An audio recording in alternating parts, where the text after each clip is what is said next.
It is July 11, 2023, and this is the City of Iowa City Work Session. The first item on the agenda is the University of Iowa update on Capitol building plans. And are you just going to jump on up and come on up? I love it. Welcome. Mayor Teague, how are you? Awesome and amazing. Good to see you. Jeff, is this thing fired up and ready to go? You're ready to go? Yeah, I'll bet it is. I don't see it. Oh, it's bottom left corner there. All right. Sorry. Oh, great. There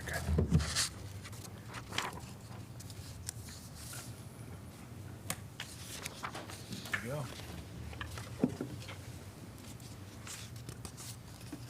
And some of the council don't know who you are, so. Absolutely.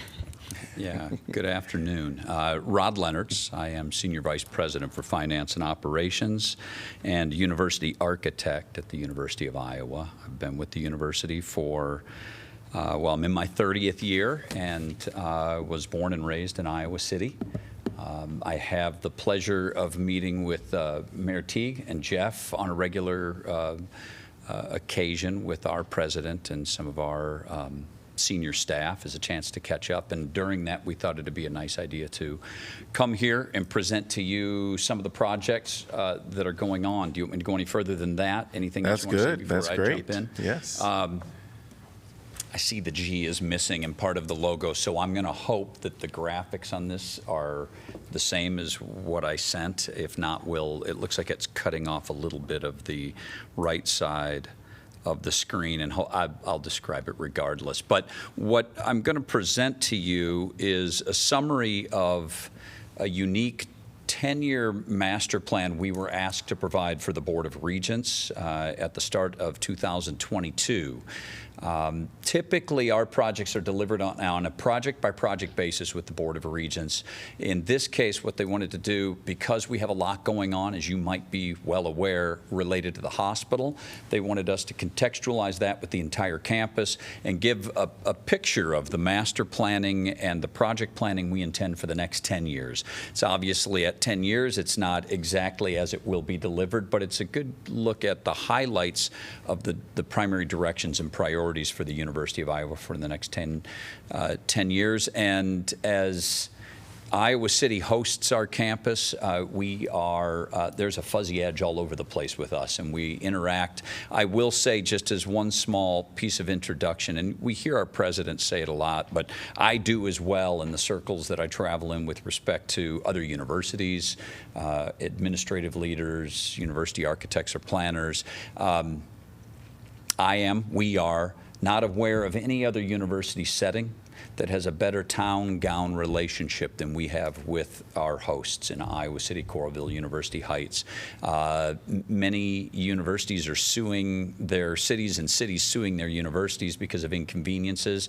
And we know the challenges we can have, but the partnerships that we have forged, the ways we've worked together have benefited hopefully Iowa City, but certainly the University of Iowa. So we are always thinking in terms of our community as we develop the campus. And with that, I'll go ahead and start and see what it looks like on your screen as we go. Yeah, just a little bit cut off on maybe the final 20% of these slides. This is not intended to be anything to take in other than our campus map, which I use as a background for the presentation of these projects, and I will theme them as I go with the different parts of our campus. Here you cut off a little bit more. You missed the Pentacrest, and that's what those lines are all headed toward. As we look at the themes of the different parts of our campus that represent the changes that are going to occur in the campus during the next 10 years, we certainly center on, as you can see in the inset photograph, our Pentacrest, which was really the origin of the state, of our city, of our community, and of our university. The four buildings that surround the old Capitol built in 1842, those buildings surrounding it, as a bit of a history lesson, I suppose, emulated or copied the Chicago World's Fair of 1893. Over a 25-year period from 1898 to 1924, we created the 4 buildings that now represent the Pentecrest, the former state capitol grounds. And it is the academic heart of our campus, geographical heart of our campus, and symbolic heart of our campus. But the 3 buildings that I've circled, McLean Hall #1, Jessup #2, and McBride Hall, are all buildings at or over 100 years of age and have not been updated. Schaefer Hall, to the upper right in this photograph, was updated, was modernized in 1998, and those changes have actually stuck very well. The building is still very effective as it was renovated, but the other 3 need help, and we're working with our state to enable those projects. All of the projects we have ripple effects. Those buildings aren't empty and ready to be renovated, so we have to work through a series of projects that will enable that. A couple of them shown here on this image are Gilmore Hall, which is across the street from the Pentecrest. It was our 1910 built for our College of Law. And then the original 1936 art building, which has been mothballed now for more than 14 years, now 15 years, because of the flood. In recovering that and protecting that with FEMA, it was always envisioned that it would be reprogrammed at some point, and we are in the programming process for that moving. We would eventually then move the graduate college and a couple of other academic programs to a renovated and modernized original art building. That will give us the room to make the renovations and modernizations to the Pentecrest and make it even more centered on academics and the student life on our campus.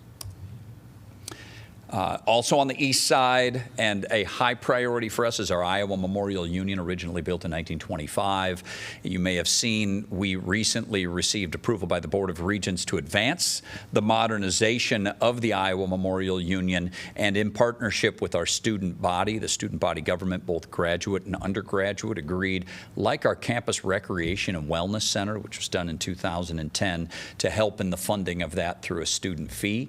And that will allow us to modernize that building, which was impacted by the flood, but was not updated at the time of the flood. FEMA did not. Iowa City suffered through some of this as well. They would recover as was, not as it should be or according to what we needed. So after the period of audit from all of our flood recovery expired about 1.5 years ago, we're free now to advance modernization and fixing of a lot of deferred maintenance needs in that building.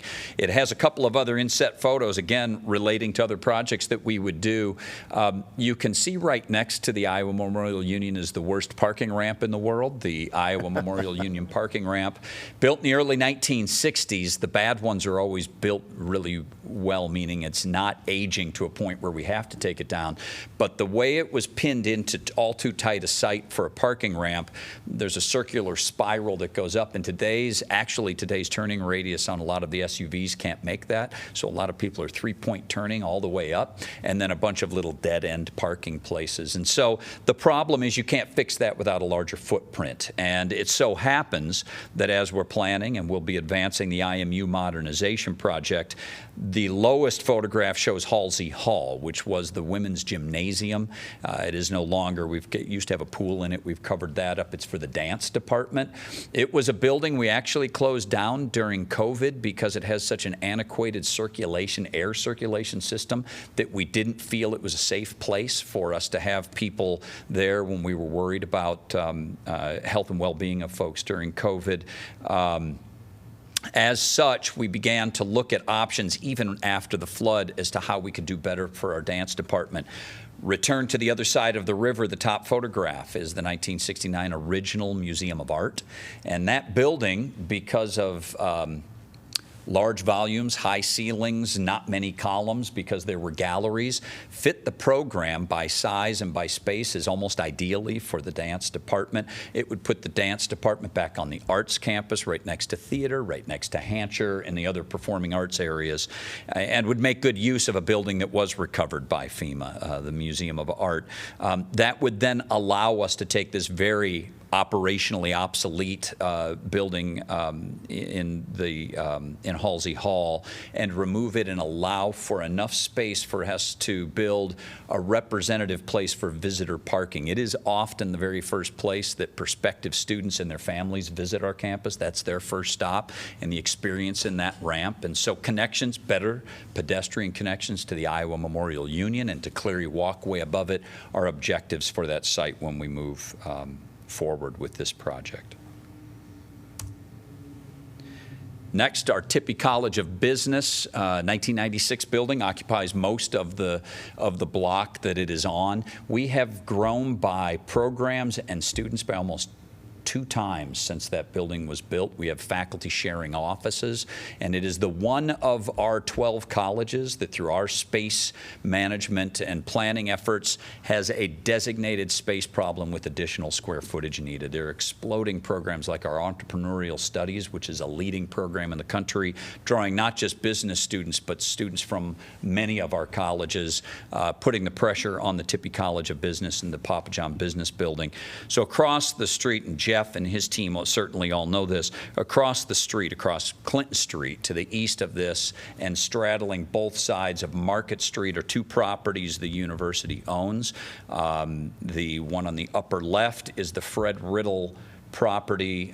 Fred Riddle has a dentistry program or practice and then apartments in the building as well. He has gifted that site to us. We'll be closing on that within the next year to 2 years. We work with him on that. And then the lower right hand is showing the other block. Our intent is to grow the Tippie College of Business directly across the street to the south of those 2 properties.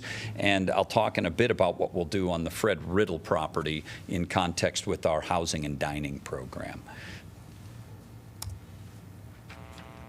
The next slide has 2 big buildings and buildings that are important and certainly central to our students' success. First, the main library is the largest building on the University of Iowa campus at about 550,000 square feet. It was built in 1951.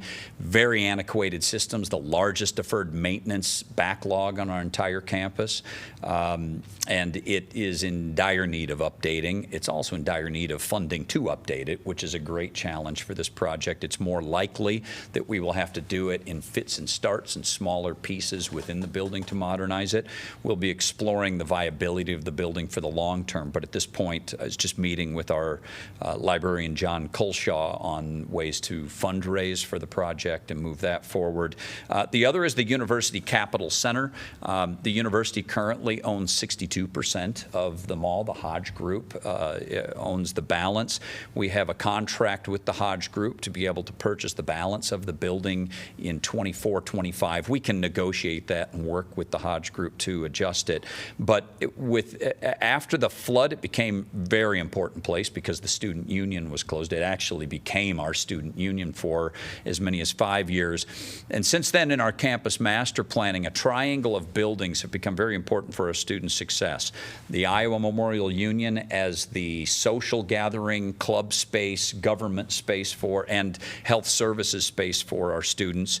The library as our academic, teaming, mentoring, coaching programs, and the UCC as a student services hub where we have relocated many of our student services to that building serving the students. It's been very popular to our students. It's obviously right across the street from the very core of the campus in the Pennicrest. We would intend to maintain the retail that is outboard because it's good for the community and certainly for the students, but to activate some of the spaces that are already being activated on behalf of student services and transactional spaces on behalf of students. Do you anticipate the inside of that building not being retail, but just the... Yeah. Mayor Teague, it hasn't been determined at this point. Some of the spaces on the interior are already being changed to different spaces. I think the Hodge Group has found it easier to have the outboard areas as retail. We wouldn't necessarily be against retail on the interior. It's just whether or not the services for the students are balanced with what, and by the way, food is part of the service to students. Sure. They love food. And where we've been able to have the venues that we've had had. The students have enjoyed them, and I think the businesses have enjoyed having the students there. So nothing in particular with the planning of that balance of the first floor, but we know there are more student services to be collected there. One of those that we're working on right now in a space that used to be but then became vacant on the inboard side is split in two, is where the Four Seasons clothing store was, split in two, one for disability services, for a student disability services department and office for the university serving our students with various either mobility or other disabilities. And right next to that, we're in construction right now on what will become a welcome sort of front-facing portion of our campus safety unit. You know, campus safety is in the building, but downstairs below what used to be JCPenney's, I think it used to be a hair salon, and now it's a bunker. And it works well when it needs to be a bunker, but it's not a very friendly face. And we have really been working hard on our relationship with the students, involving students. We have students involved with the campus safety department now, Shout and other programs.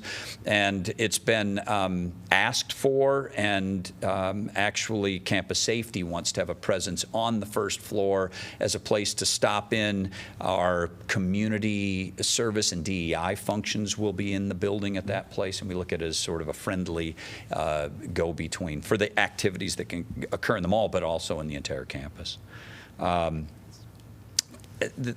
The text here is a little cut off in this slide, but what I want to point out as an important element of our campus success and drive is the right sizing of our campus. Over the last 5 years, we've removed some of the most troubling, problematic, antiquated, operationally obsolete buildings on our campus. Seashore Hall was one of those, a wood frame structure built in 1899 as our first University of Iowa hospitals and clinics. And we moved the hospital in 1928, and it remained there, home to our largest College of Liberal Arts and Science program, psychology, for 70 years. Wood frame structure. We had floors that had been decommissioned because of past decade termite challenges, and ultimately was a building that just didn't stand the test of time for us. And yet it was a big deferred maintenance and energy waster and challenge for us. And so as we look forward, those kinds of examples, they speak to our legislature, who want to know how, if we're right-sized, are we doing the right thing with every state dollar. In this case, a couple of buildings that I'm showing here, West Lawn, which was the 1919 nurses' dormitory. It's not used for a dormitory, it's been used for a hodgepodge of things. Sits right at the heart of our health sciences research campus, and we have virtually no space available in the health sciences for research, but needs on that front.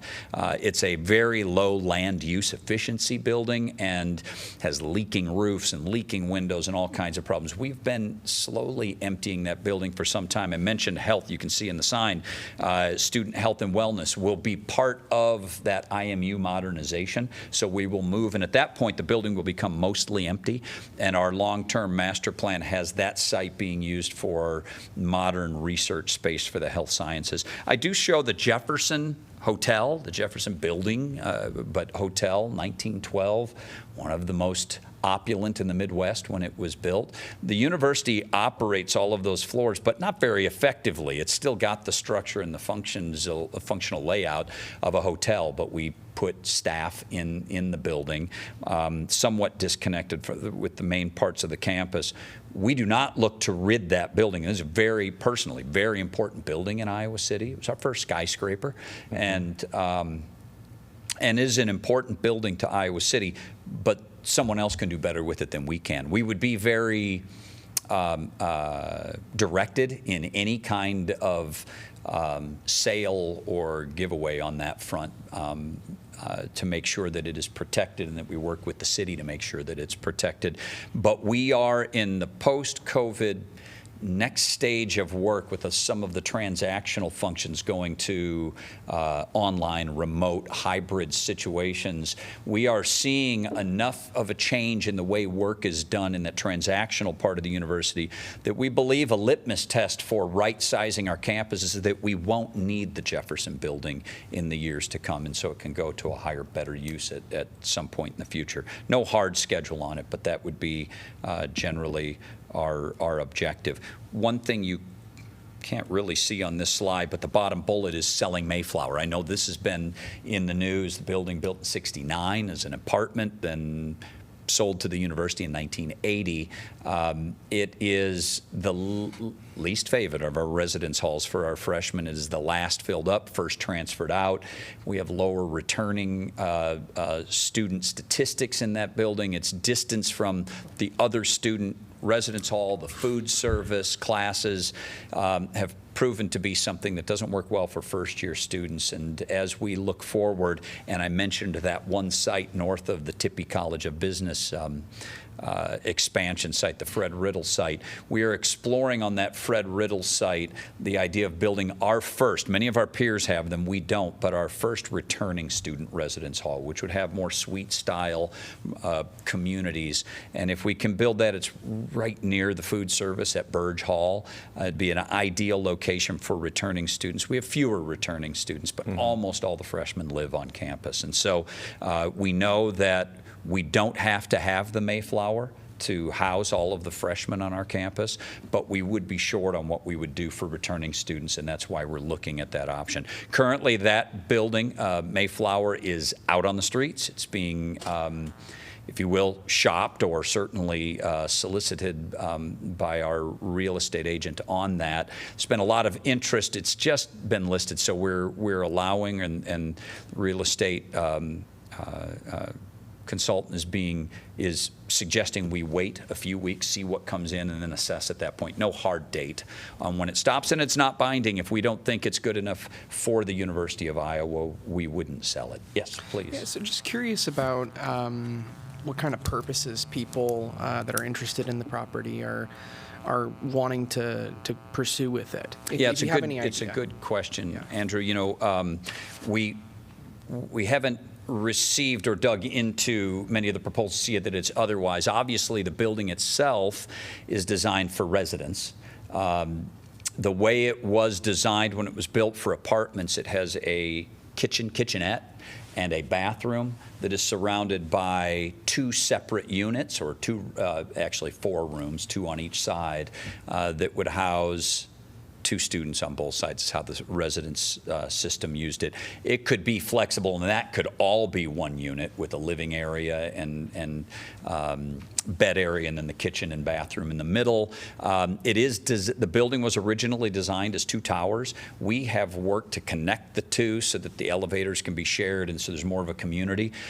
But one could imagine you could treat it still as 2 different towers. It could be student housing and senior housing. Could be different types of housing in a different area. It could have been part of it is used for office space, but that's not much of a market need these days. Certain floors, we've already done some of this. The lower floors can be converted into more amenity space, which has become more popular, and doesn't matter what age group for housing. So there are some flexibilities there, but it's hard to say right now. That's some of what we've been thinking. I would assume, based on its proximity to the campus, that it probably serves a commercial niche for students.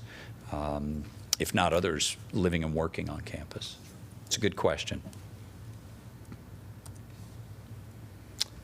There's always a slide related to athletics, and there's a reason athletics does. It's one of the auxiliaries of the University of Iowa, and an active part of our campus. One of the things to note, the projects enabled by athletics are enabled by their donor base.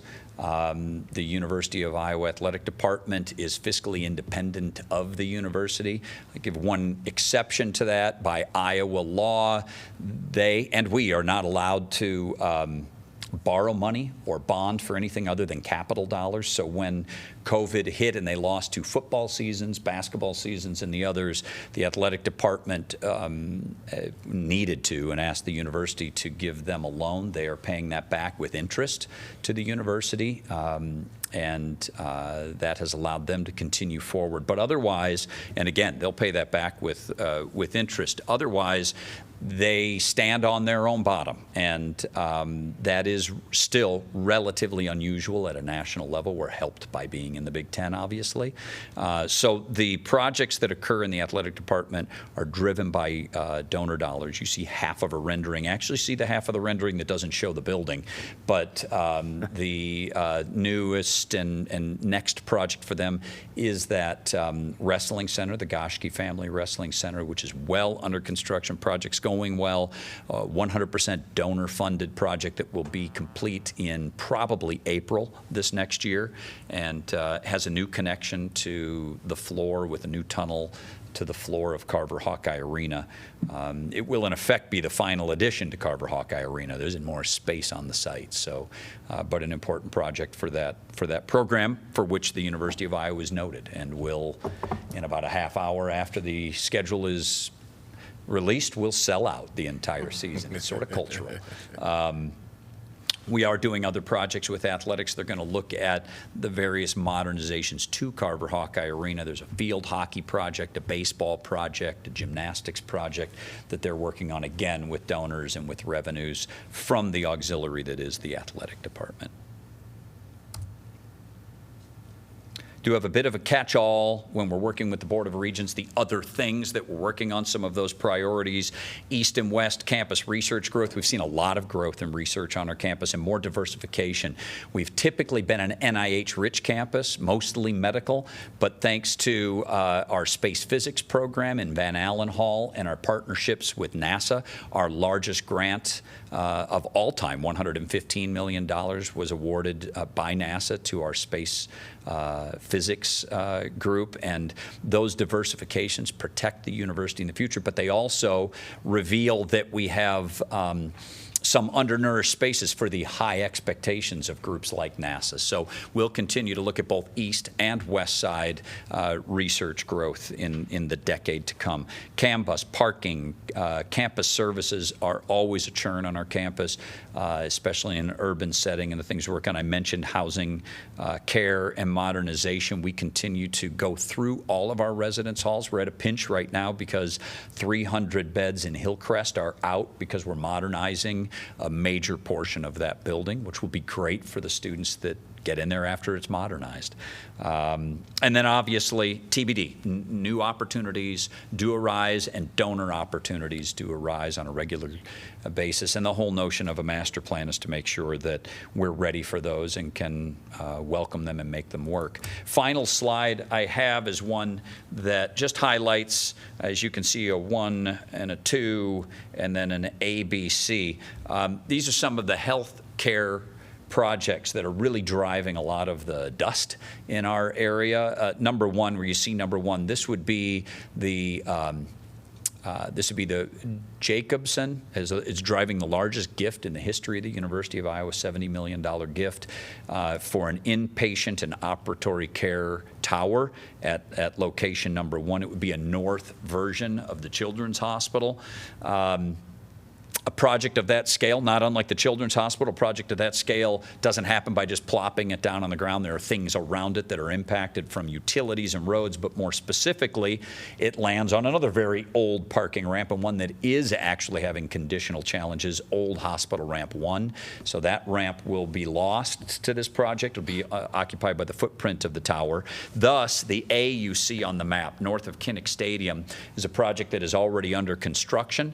That is a new 950 space parking ramp that will serve both the staff and faculty, doctors, nurses that work within the hospital, but also patients as we look at the network of ramps that we have that serve. It will connect to the overhead walkway that you see that goes over Hawkins Drive and directly into the hospital. B and C that you see on the map, B is also under construction as we speak. The site is enclosed. That was what we referred to as parking lot 14, east of the field house. It is going to be a large health sciences academic building serving our speech and hearing program, which is either number 1 or number 2 in the nation, depending on the year. Their old building, built in the 60s, is in the footprint of the future tower, so they need to move and modernize. They're glad to be a victim in this case. And then also, 2 other rated programs are physical therapy program in the Carver College of Medicine is the number 2 program in the country, and our health and human physiology program, the largest and the fastest growing program in our College of Liberal Arts and Sciences. It includes a really fast growing sports medicine program. Will all be located in this new academic building. They all have functions and faculty that relate to each other but had been separate. This will only make those strong programs even stronger as we move forward. And then C will be, at this stage, because those programs welcome not just students, but also subjects, because a lot of them do research and work that serve the public. We have to have adjacent parking. We did a lot of study to find out if we could put parking underneath the building. We're saving millions and millions by using available space you see on C that will be developed as surface parking space that will serve visitors to the building and also visitors to the little building between the two, which is the Jardine Athletic Learning Center. It's a standalone facility for our 625 student athletes. It's been in place since 2005. We need a place for them to go in the evenings for the work that they do.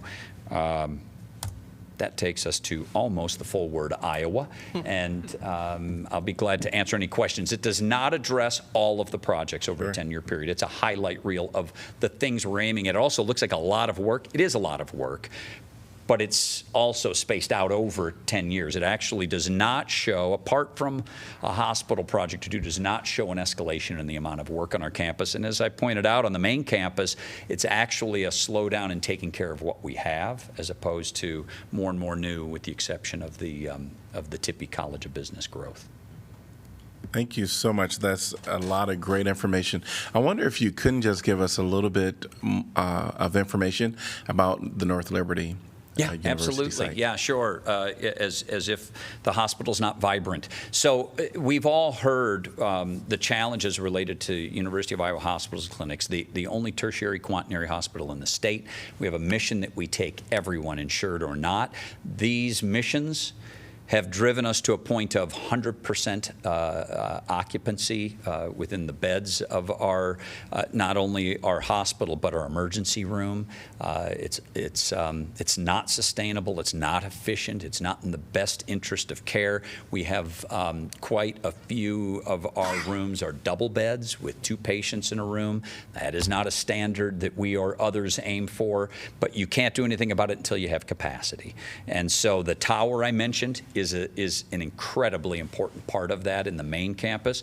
The North Liberty project, which we refer to as a hospital as well, has about 40 beds. It's primarily a 24-hour surgery center. So the more ambulatory, in fact, we're relocating our, or locating our orthopedics clinics and staff and faculty at that location. It also has a fully functioning emergency room at that location. It can also be added on to over time. We have acreage adjacent to it where over time we can add to it. But the project itself has been going wonderfully. In a time when construction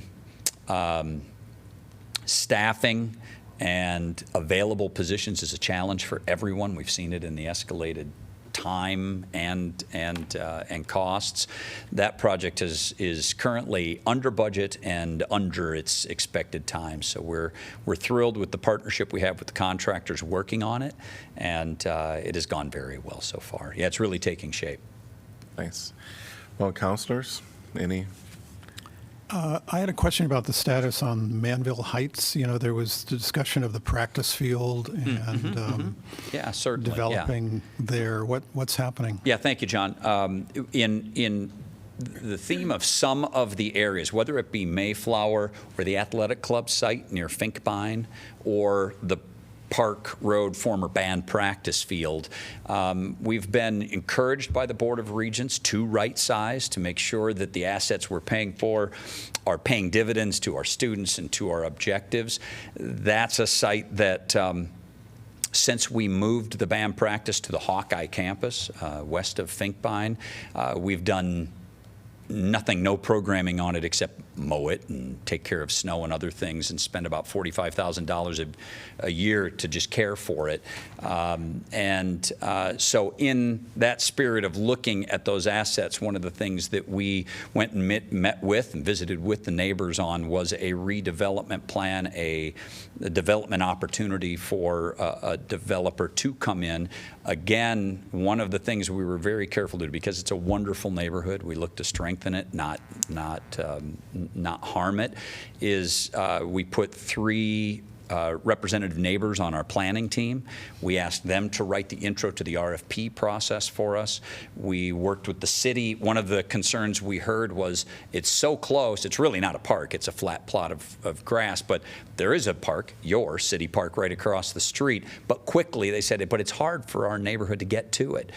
Whether true or not, it's viewed as a thoroughfare on Park Road and tough to kind of get through that to enjoy the park.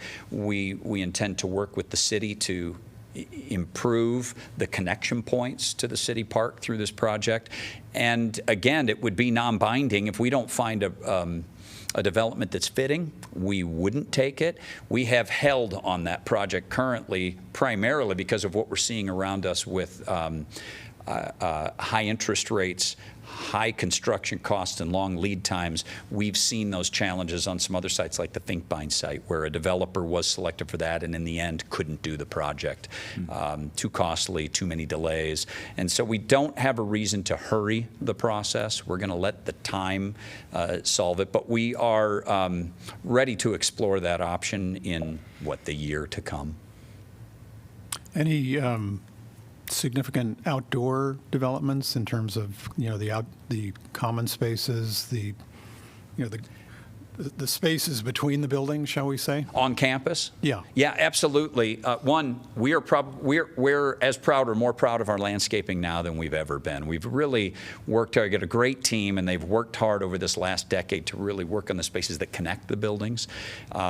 We have a new infusion of pocket parks on our campus, even with some water features that we've really received nice and positive comments on. We've got an entire site improvement plan that allows us to look for donors and others that celebrate gateways, that look for other new ways to celebrate pockets of our landscape. In working with Iowa City and working with Coralville, the whole River Trail process, we have and continue to aim at improving what we do on both sides of the river.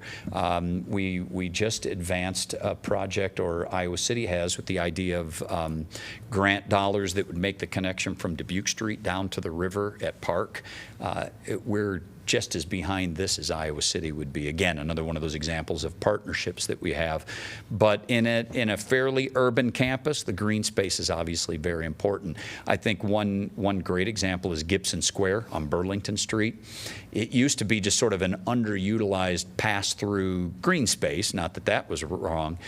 Since we located the Stanley Museum of Art at the west end of that and made that park a sculpture park, its traffic and the compliments we get are far more than they've ever been. So I think it's not necessarily about finding more green space, but really taking advantage of the green space we have. When we do the Memorial Union project, we're looking at modernizing and programming elements of Hubbard Park along with the perimeter of the IMU to bring in gardens and other ways for mental health and experiential spaces that are both inside and outside of the Memorial Union.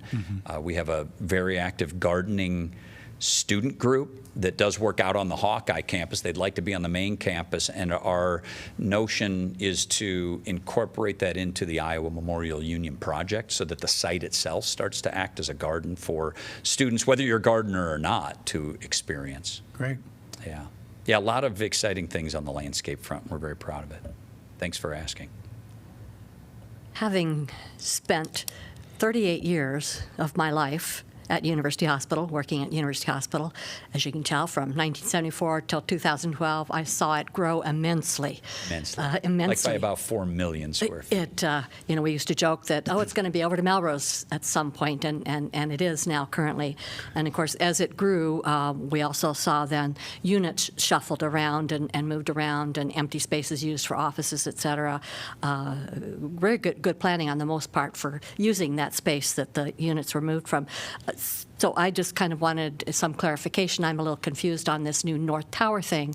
Then are all of the inpatient units then from the existing hospital going to be moving over to there, or how is that going to work? And then what would be done with that space? Yeah, Pauline, it's a great question. The major project of the tower will enable a whole series of projects within the main hospital, not only to modernize it, but to reprogram it for highest use. To get to all single rooms, you have to have more beds just to spread out that way as opposed to just more beds. And there's a certificate of need program that limits the number of beds we're even licensed to have. We do have ability to grow that number within the hospital. But the idea would be the tower would primarily be a patient bed tower with floors of operatory. So we will have operatory space within it.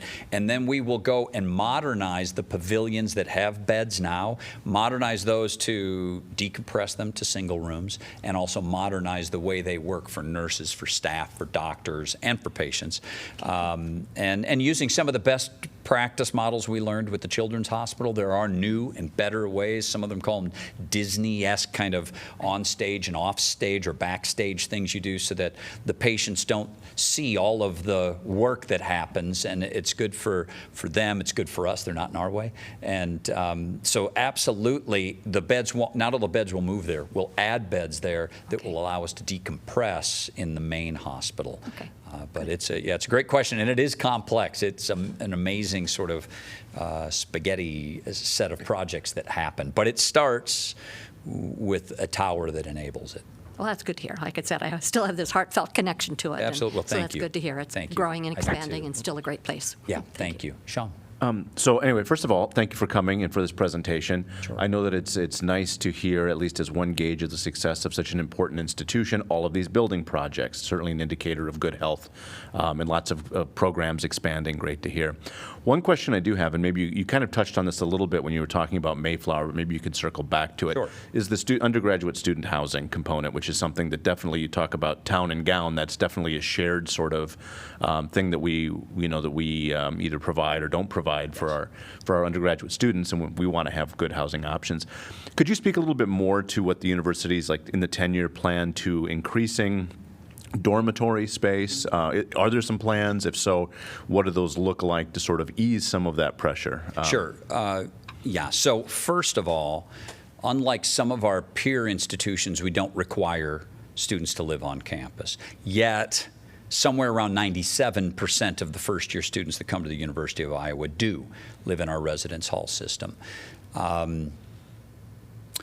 With Mayflower, we have a capacity within our current living situation, save Hillcrest's 300 beds, which has put a pinch on us. But as it's normally arranged, we have enough for all of our first-year students and somewhere around 800 to 1,000 returning students. That has been right-sized based on requests. A reality in Iowa City, I don't know that it's necessarily the case in other university towns, is that for many of the apartments, first-year students have to know who the roommates are and where they're going to live by no later than November, if not sometimes October. That's a tough challenge for a lot of students, especially in a COVID, post-COVID world where we have seen evidence that more people are introverted. It's harder to bring them out. We have more programs to bring students into smaller communities, to get them out of their rooms, to get to know people. And by October, you're supposed to know who it is that is a good influence, a good friend, and that you want to live with them for a full year in an apartment. It can be stressful for some students, ideal for others, but that's a good part of the reason why we still have that 800 to 1,000 students that want to choose to live still on campus, even though our residence halls are designed prototypically for first-year students. Double-loaded corridors, rooms on each side of the corridor for 2 roommates. And we see that many of the students prefer to either have a single room or have a community of roommates, that sort of thing. We don't offer any of those at this point. Most of our peers do. The count of residence hall beds we have, if we got rid of Mayflower today, we would have a capacity for all incoming students, freshmen, first-year students, and roughly 300 additional beds. And what that would mean is we would be able to offer less than might be the market to live on campus. That's why we're looking at the Fred Riddle property for an opportunity to put in some unique dedicated to returning students. Some students will still pick to live in, say, Elizabeth Catlett Hall and others, and pick their roommates for that. But some who want an apartment-esque setting will be able to here with a residence hall director, with RAs, with teaching space, teaming space, social space that we have in our residence halls, have that in that setting. That site probably doesn't satisfy the number that we would need.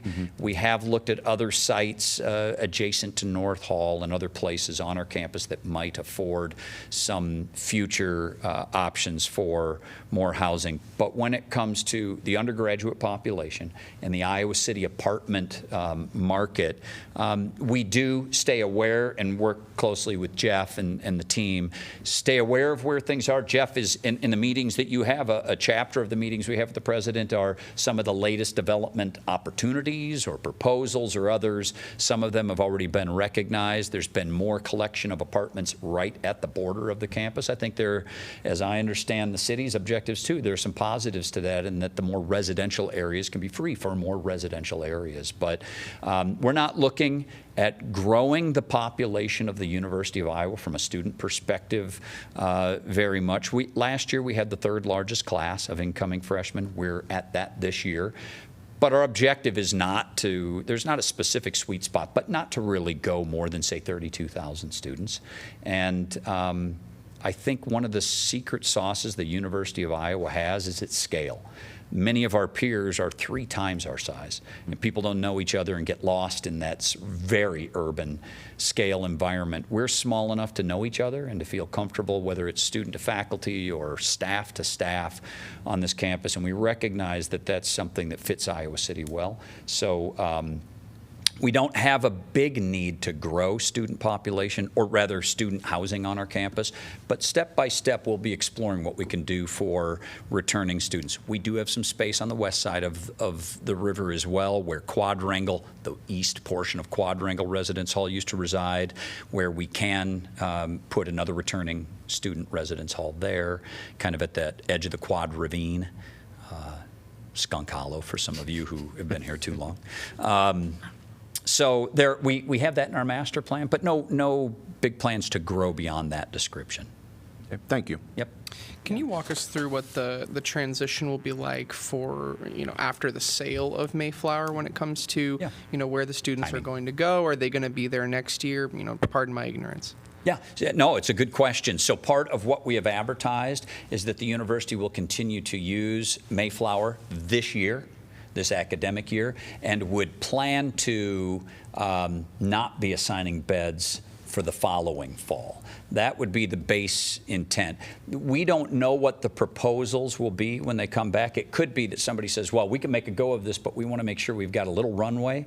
If you could have students assigned to maybe one of the towers or both of the towers for one more year, we could be amenable to those kinds of arrangements. And it'll depend on the proposals, but we will be ready to leave the residence hall after this coming academic year. So do you anticipate the new residence hall to be completed by that time, or? No. No. No. Okay. We made the decision based on the fact that we would have enough capacity For our first-year students, we will have, by the end of this next year, we will have completed the Hillcrest project, having a wiggle room of that additional 300 beds. And we just will have first-come, first-served basis for the returning student capacity. And it will mean that it's likely more returning students would have to opt for something other than a residence hall. Yeah. So like an increase of around 700 in the market? Yeah, if we stopped right now, that would be roughly what we'd look at. We might see a little more capacity on our campus because of the Hillcrest work. There are always options if we get too many requests and we're concerned. You may have I experienced as a student here, of us going to an increased number of triple beds, where we can increase, if we need to, we can increase the capacity in our residence halls. It's not historically ideal for the students, for the size of the rooms to have triples, but we've done it before, and we can certainly do it if we need to. Rob, what is the scope of this as far as investment? So over the 10 years, what's it going to cost, and can you sort of speak to how that might be distributed in that time frame? Yeah, so if we look at it in two pockets, healthcare in the hospital and the main campus, a vast majority of the work I described from a dollars perspective is in the healthcare side.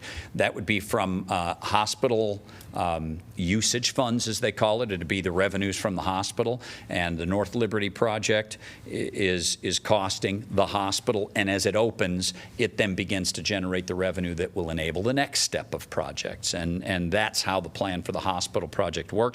It's self-contained as an auxiliary, so those aren't state or university dollars associated with it, and it's based on debt coverage, days cash on hand, and all of the balances that the finance team for both the university and the hospital work on. Same with any of our auxiliaries. Athletics, as I said, primarily gift related and revenue related on the athletics projects. Housing also stands on its own as an auxiliary. So as we work on this, the purchase price of a Mayflower project will enable them to invest in the returning hall. There are specific, as a bonded enterprise, there are specific debt coverage percentages they have to maintain. They coordinate that with our office, and we will always make sure we do that. If we can't afford to do a project and show that it's paid back, we don't do it. But it's fairly clear in a residence hall system. The beds cost this much, that many fill it up, you know what the revenue is. On the main campus side, we do continue to request specific appropriated funds from the state of Iowa that's independent of the state appropriations for operations of the university, which are very flat. We don't get, nor do we really expect, though we certainly ask. Our Board of Regents fight for and ask for more funds. We generally see a flat line on that. But capital project investments are different. The College of Pharmacy building, which was completed just a few years ago, was a project the largest in the state's history of an appropriation. They appropriated $64 million for that project. Now, they don't just appropriate that. We invested a partnered $28 to $30 million. So there's always a partnership. But we're asking the state every year. For what we're doing is changing from asking for new buildings like a pharmacy building to money to buy down deferred maintenance. It's not very sexy, but we want the money. We'd like to have the money in the partnership to simply make the operation of the university more effective and cost-effective and efficient. We believe that also speaks to the state, and we know that the state likes when we take truly antiquated and obsolete buildings and don't keep paying for them and caring for them. There's a level of efficiency that they want to see from us as well. Otherwise, it's our revenues. It's the money that we have in investments. It's the money that we have in deferred maintenance that we pay ourselves, in effect. We hold back funds to pay for deferred maintenance by the millions of dollars each year. In general, our campus is cared for better than many of our peers, probably again because of scale. We've been able to keep up with it more than many of our peer institutions have. But it is a challenge. It is a challenge everywhere. It is for the city as well. But the central projects come from ourselves, from the state, from gifts. We rely more and more heavily on philanthropy and driving those projects with partners of alumni and fans of the University of Iowa. And we have meaningful projects like the one right at the end of Clinton Street, right across the street from the president's residence on Clinton Church. We just finished a new building there for the #1 nationally rated nonfiction writing program. That is a new home, a new building for them that was paid 100% by private donors and has been completed, and they'll be activating that for this next semester. That's just one small example, but they happen all over our campus. The generosity of donors to the university are remarkable and make a remarkable difference. I really appreciate that as far as all the different sources and also understanding the auxiliary functions that have to be sort of self-sustaining. I think I read something in the paper that just on the hospital side, the anticipated 10-year investment was something like $2 billion in capital. Is that Starts there. starts Probably higher there? than that. Okay, so what's your If overall all of those 10-year things, plan? well, expenditure some of them are expectations? pre-planning, and so they don't have specific numbers, but I can Yeah. tell you the enabling projects. I mentioned the academic building, the parking ramp, the what much loved, used to be maligned, now much loved water tower next to Kinnick that has to be moved because the footprint lands on that. Moving that water tower is a $42 million project. It's no small task. It carries 1 million gallons of water. It's grandfathered since the 1950s. As soon as we replace it, it has to be 2 million. And we have to upgrade and grow the water storage we have on the east side at the same time by regulation. So it's no small task to move that. The parking ramp is, I think, roughly 70 million in total, almost with roads, utilities, the academic building, $400 to $500 million to enable the tower project. And then, Pauline, as you mentioned, once that tower project's done, now you go back into the hospital and modernize a hospital that has been put together in pieces since 1973. And made modern for the most important hospital in the state of Iowa. Thank you for that. Just trying to give my colleagues a sense of scope compared Big. to the projects that we authorize and that we see. So, Big. yeah, thank you. One quick question. The Sanksay, I don't think you mentioned Sanksay Gilmore, the historic house Yes. on Market. What's the status there? Yeah, so I showed it on the Inset project. It's one of those two properties on Clinton Street across from the Tippie College of Business. It is directly across from the Tippie College of Business. It's the site that we purchased from the Gloria Day Church in anticipation of the Tippie College of Business project. The other structures on that site have been removed. The Sanksay House remains there. We did work with generosity and partnership with the city and your former mayor in a plan to see if we could relocate it. Right. In fact, the city generously offered a small parking lot right across the street. I think some of it's not a registered home from a historic perspective. It's old and it's got a history.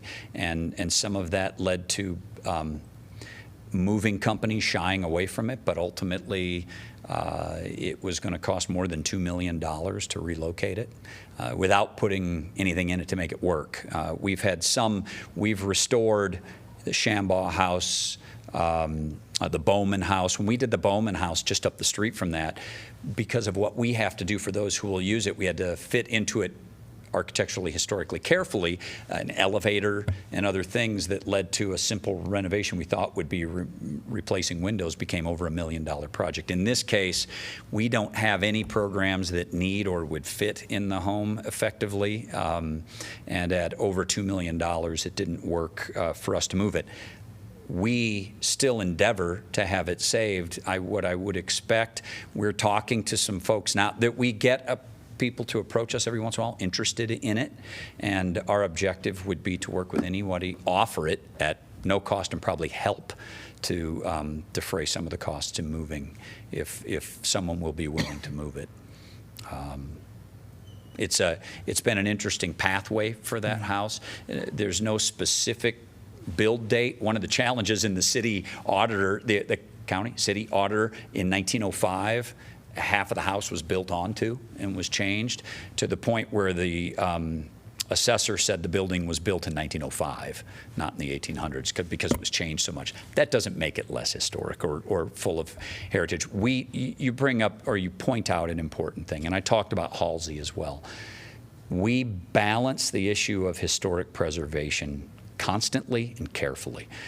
We have invested more than anyone I know of in the preservation of history on this campus, but there comes a time for some buildings that don't stand that test of time. We don't take them lightly, but they do happen on occasion. When they have, we've been careful. I even think about the Sabin School, working with the city, where Midwest One is now, in saving parts of those buildings the way they don't build them anymore. And I've had somebody approach me, do you think you could save where it says women's gymnasium and put that into the landscape on that site and remember it? One, we always register it with video and photography and the histories. We've worked with the state archaeologist in doing some of that with us. And then if we can save parts of the building, are an important part of that, but not always just saving. It's a good question. Thank you. Well, thank you so much. You've given us a lot to think about. 10 years is a lot to do all of this work. We're looking forward to. Plenty of time. Yeah.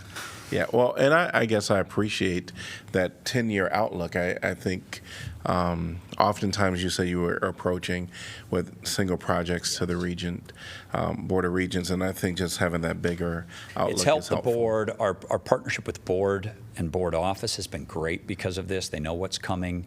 We had a freedom in communicating this. It did, and it does lead to reactions of, my gosh, that's a lot of work. And it is a lot of work, but it is over a 10-year period. And we look forward to always making sure that this campus works with the community and for our 30+ thousand students. Yep. Well, we Couldn't love be it. prouder to be here Yes. with you and in Iowa City. It's Well, we love the students, and we love the partnership that the city has with the University of Iowa. So thank you for coming, and absolutely we'll see you anytime. around. I'm glad to come visit with you. Yes, Okay. thank Thanks, you. Joe. Yes. All righty. Next item on our agenda is clarification of agenda items. Yeah, I would like to just mention that on the consent calendar, 6.L, if we could pull that from the consent calendar. Sure. I would be in agreement with that. Yeah, so, all right. Any other thing from the formal agenda? Hearing none, we're going to go over to information package item number 3, July 22nd, June 22nd.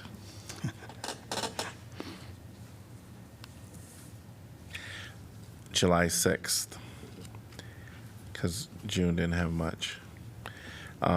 July 6th. So we have the IP4 memo from our city clerk for our joint entities meeting, which is going to be July 17th. And any other topics that we're thinking? I just wanted to clarify that the request that Councilor Taylor had for emergency management, you want us to proceed with that? That was on the kind of smart 911 technology. I've confirmed that they're available to present that. Yeah, okay. Perfect. Any other topics of interest that we want to present?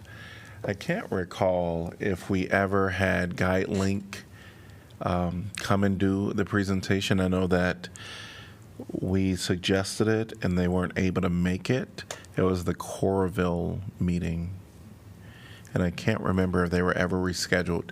Not suggested maybe for this meeting, but maybe we can look back through the meeting agenda for a future meeting. We have a MPO meeting tomorrow, and so hopefully we'll have some update. I don't know if, John, if you have more information on the bus rapid transit. There will be an update. There will be, so that might be good to share with that group, since it's a little broader than just the MPO.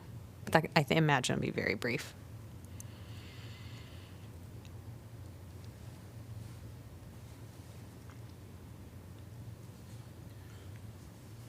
Just clarification, do you want MPO staff there to provide that update, or are you comfortable representing I think we can just report out. Report out? Well, Kent, I think, would Kent be attending that meeting, or could he attend that meeting? Or would you I want could to? check his availability. Typically, staff would attend if there's an agenda item that pertains to them, but I'd have to check. I would suggest either you or Kent. I know Kent has been discussing it with you. Yeah. Okay. I wanted to make mention that I won't be at the meeting, neither will Mayor Pro Tem Alter be at the meeting. So sometimes they have the city that put the item on the agenda kind of say something. So I don't know if Councilor Taylor, you wanted to kind of Lead into the, at least introduce whomever is going to talk about the. with the emergency management, yeah, sure. Yeah, okay. And that will be the same thing with the MPO. So you all can battle that out. Normally, they just list the city of Iowa City Yeah. in the topic. So, yep, just introduce the person that's going to speak. All right? Any other thoughts for that meeting? Moving on to item number 4.